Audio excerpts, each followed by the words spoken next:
Scripting your stories is dangerous, and I'm going to explain why. What's up, it's Gene. This is inGENEious Storytelling, and my goal is to help you use principle-focused stories to have an impact in authorship, business, or speaking. So what is a principle-focused story? It is a story that allows you to teach the principles that you live by or believe in. My goal with principle-focused stories is show you the principle with the story so you can see the principle in action. And my goal with my videos moving forward is to use principle-focused stories to convey a message.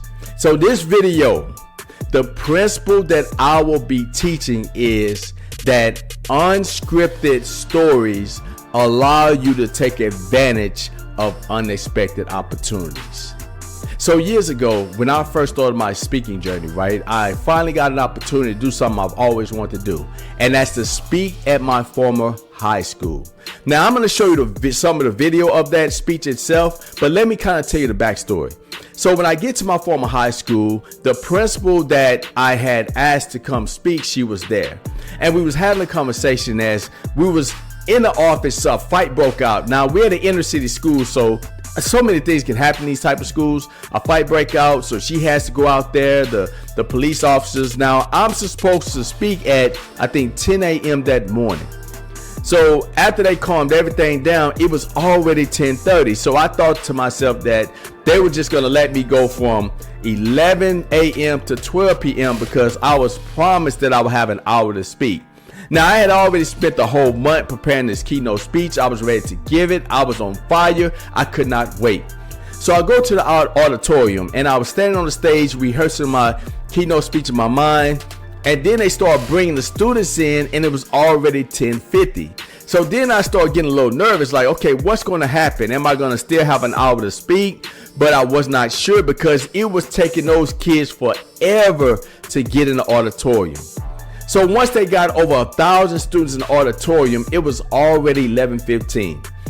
So I got my assistant principal came up to me. She said, Gene, I know we told you that you were going to have an hour to speak, but you will only have about maybe 10 to 15 minutes. Now remember, I had spent a month preparing this keynote speech, and if you ever been somebody that had a presentation to give and you put a lot of work into it, you already know what you want to talk about. Then all of a sudden somebody tells you that you're not going to have that time, you can go into a panic. But that is not what I did.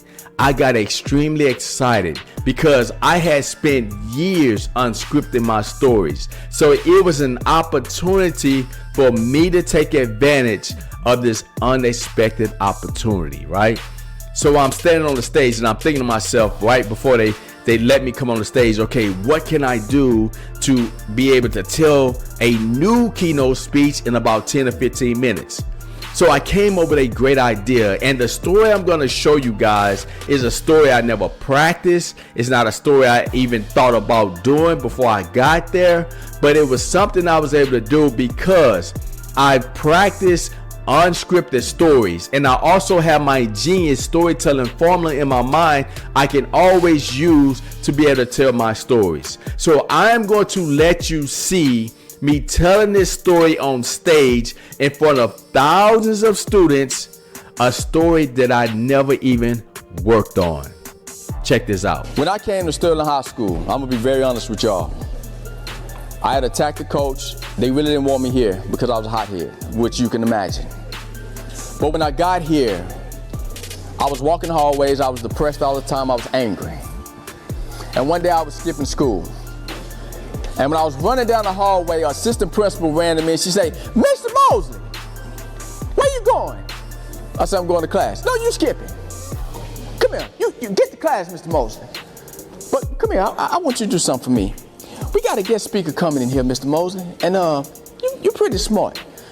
I want you to introduce the speaker to the auditorium.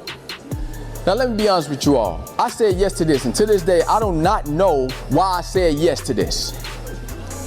But I walked up to that stage and I was so nervous, I was scared, and the assistant principal kept saying, Mr. Moses, you can do it, Mr. Moses, you can do it. And I was like, my name is Eugene Mosley, and I was shaking, and I finally introduced this guy up here. And when I walked off the stage, I felt this connection on the stage that one day I could do this. but I didn't know how. So I went to college. I earned a bachelor's degree. I earned a master's degree. I'm a certified teacher. I always had a dream of one day coming back to the school and be a speaker. So a couple months ago, I decided to reach out to Sterling. And I was asking about this assistant principal to let her know what I was doing, because she was the first person to believe in me and to get me on the stage. I want to say this to you all. Don't be afraid to dream. Be afraid not to.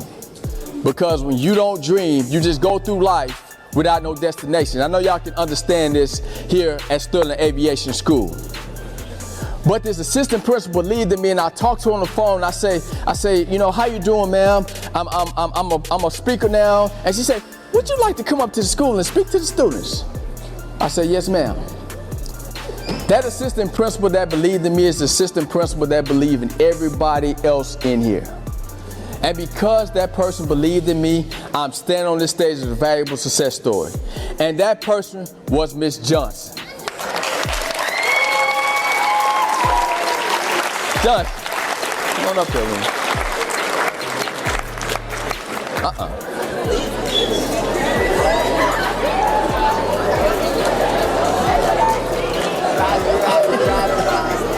So I want to say to y'all, do not, listen up, do not take this lady for granted.